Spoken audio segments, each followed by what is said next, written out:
Benchmark 3, page 3. We're almost done with the 8th grade course material, and 8th grade meaning 7th grade. Don't know if we explain this. This is primarily pre-algebra content when we talk about 8th grade. Algebra 1 is considered 9th grade. So we have this system. You buy 1 box of dog food and 2 cans of cat food for $21. Your friend buys 2 boxes of dog food and 1 can of cat food for $18. How much does each item cost? Now, this is a challenging problem because, or the difficulties of this, is you have 2 equations and you have 2 different items. You have dog food and cat food. So what we do is we write an equation for each of those situations. So we'll write this in blue. Maybe I should do that. Sorry. Let's do that in blue, because then I can write in blue.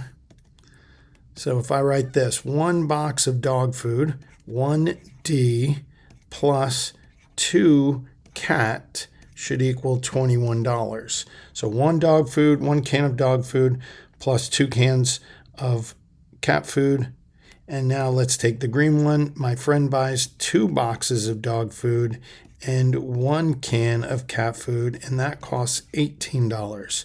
So we have systems of equations. We can graph it. This is in standard form. We would find the x and y intercepts, and we can see where it intersects. We can use substitution, which if one of these equations was isolated for the variable, which it's not.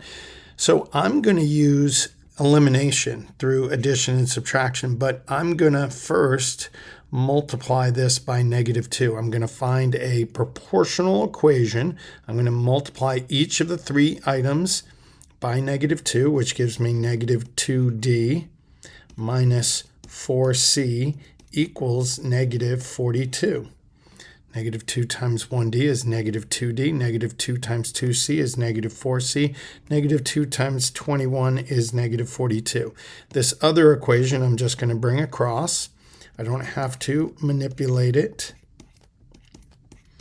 And now I'm going to combine them. I'm going to add these 2 equations. They have to be the same. They have to be in the same order. Notice the D and the C are on the left side, the constants on the right. D and C is on the left side, the constants on the right. So if I combine these will cancel. This gives me -3C, and this gives me -26. 26? No, 24. 24. -24, I'm going to divide by -3. And I get C equals 8. So I know that each can of cat food cost $8. Cat food costs $8 a can. Okay, and now I can plug it back into either of these. Let's use D plus 2C equals 21. D plus 2 times 8, because each cat food was 8, equals 21. D plus 16 equals 21 minus 16. And I get D equals 5. So each dog food, cost $5 a can. Cool? You like that? Yeah, it's kind of neat. It's very efficient. That took, 90 seconds to do? So not bad. Determine the number of solutions of the system.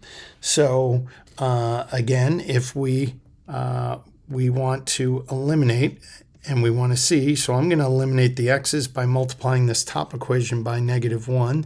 That gives me -x minus 5y equals +12.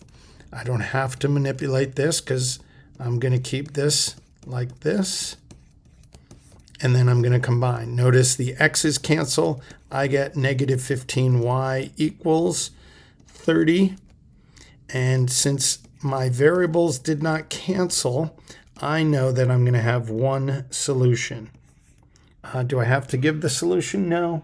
It just has to ask So that's my y value. I know that I'll be able to plug it back in and get an x. So I know that there is one solution. And that means they're going to intersect. They don't have the same slope, and they have, they don't have the same slope. So our situations for intersections when we have two lines is one solution. There's the one solution.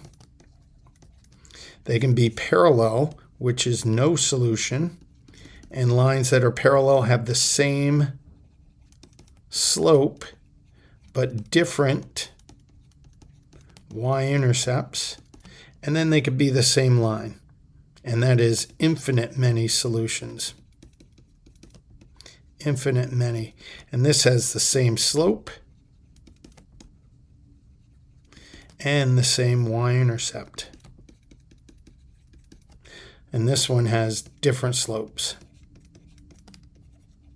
So if they have different slopes, you're going to have one solution. If they have the same slope and different y-intercepts, they're going to have no solution because they don't intersect. And then if you have the same slope and the same y-intercept, that's the same line. So they're going to have an infinite number of points that intersect on that line. Number 23, identify any outliers, gaps, or clusters. Well, let's look at outliers. Outliers are points that aren't within the cluster or within the pattern. So an outlier would be C. Yeah, an outlier would be C. That's way the heck out there. That's a weird one. Let's talk about gaps. So we do have some gaps here. So the gap is going to be a point that is not, it's within the distribution, but it's not within the majority of the data. So a gap would be something like B. This could also be considered a gap, but that doesn't have a letter on it. So, but those would be good examples of gaps. And then clusters. Yeah, it's like a cluster of grapes. So a cluster would be something within that group. That's a good cluster. So A would be considered a cluster. Okay, and those are descriptions. That's things that you can derive from how you interpret graphs. That's a better word for it. Interpreting graphs, distributions. All right, number 24. Describe the relationship between the data and the scatter plot. Is it linear? Is it nonlinear? Linear would be something like this. If your data, this is a linear data because it looks like a line. We could draw a line of fit. Here, we cannot. We see that the data is like that. That looks like a parabola, actually. And so that would be considered non-linear. Okay, so that would be non-linear. Number 25, make a scatter plot of the data and draw a line of fit. Write the equation of the line of fit. Okay, so we're going to draw a diagram. So we're going to draw a y-axis, an x-axis. We're going to label it. We're going to, this is my x-axis, this is my y-axis, x values, 5, 20, 25, 40, up to 40. So, I don't know, we can do increments of 5, 10, 15, 20, 25, 30, 35, 40. That looks pretty good. We can label it 5, 10. Oh, let's do this because we're going to run out of space. 5, 15, 25, 35. So we can increment by fives, but we don't have to label. And then my y-axis also goes up to 35, so we can do that. 5, 10, 15, 20, 25, 30, 35. And we'll do those by 5, 15, 25, 35. And now we're going to plot it. So 5, 0. Let's do it a different color. 5, 0. We have 20, 25, 20, 25. We have 25, 30. We have, well, let's do this so we know which one we've done. 40, 35, 40, 35. 25, 25. 20, 15. 35, 35, 30, 30, 10, 10, and 10, 15. All right, so we see that it's kind of grouped along here. All right, we have, we'll do it in blue. It's kind of in there. That's a line of fit, kind of. And we see, well, we notice that a couple of those points go through it. Did you notice that? Do you notice that 10, 10, 30, 30, 25, 25? So that's sort of those, that's around there, right? So what we could do is we could write an equation. So we would find the slope.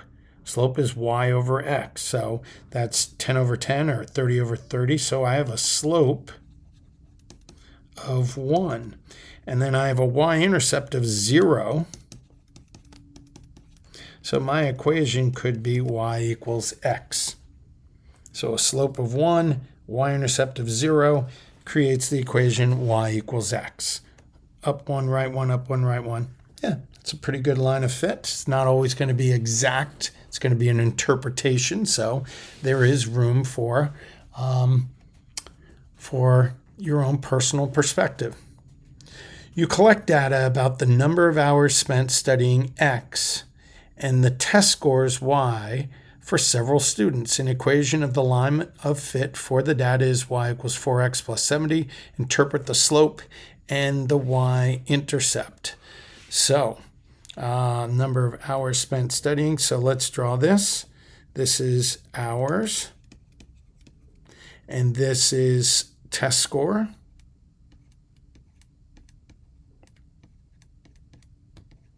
So if you have a y-intercept of 70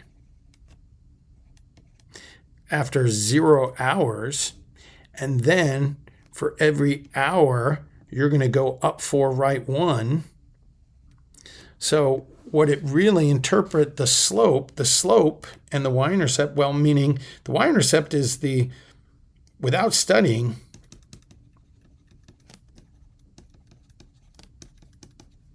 it's expected to get